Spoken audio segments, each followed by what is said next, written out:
ఈరోజు ఓంకారం ఎలా జపించాలో చూద్దాము. ఓంకారం జపించడం వల్ల మన మైండ్లో ఉన్న stress, anxiety, depression, negative chemicals ఇవన్నీ కూడా పోవడం అనేది జరుగుతుంది. మన మైండ్ అనేది ఫ్రీగా అవుతుంది.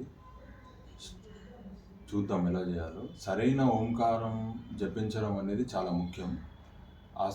సరిగ్గా జపించకపోతే దాని ఫలితాలు మనకి అంత ఎక్కువగా ఉండవు ఫ్రెండ్స్. సో చూద్దాం.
ఈ విధంగా మనం జపించడం వల్ల మనకి చాలా బెనిఫిట్స్ అయితే ఉంటాయి ఫ్రెండ్స్.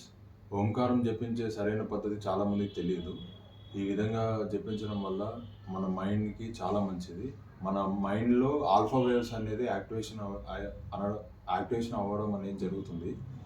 సో అందరూ ఈ ఓంకారాన్ని జపించి బెనిఫిట్స్ పొందుతారని. Thank you friends.